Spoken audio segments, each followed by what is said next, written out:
työ maitotilalla on erilaista kuin ennen, mutta niin on myös maidon matka tilalta sinne meijeriin. Minkälaiset on ollut ne suurimmat muutokset? No kyllä ne muutokset on lähtenyt tuosta maatilojen kasvamisesta. Jos ajatellaan mitä ne tilat oli silloin aikaisemmin, että vähän joka talossa oli se lehmäpari ja sieltä laitettiin maitoa se muutama tonkka.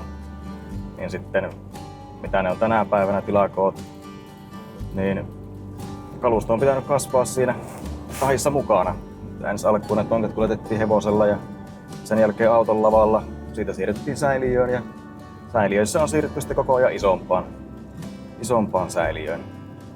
Sitten keräilyä on täytynyt tehostaa sitä mukaan, että saadaan kuljetuskapasiteettia ja tehokkuutta nostettua, niin on siirretty ympärivuorokautiseen keräilyyn ja ihan vuoden jokaisena päivänä. Herättääkö nämä jotain ajatuksia, nämä vanhat maitolaiturit? No, olen nostalgisia, että silleen tosi hienoa, että niitä on säästetty ja on otettu osaksi tuota perinteistä maalaismaisemaa. No onko sulla tullut itsellä käsiteltyä noita maitotonkkia?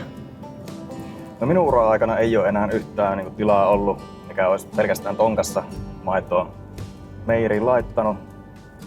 Että minun ukki on aloittanut silloin niin pelkästään tällä tonkkakeräilyllä. Ja Niin, että kulkee suvussa.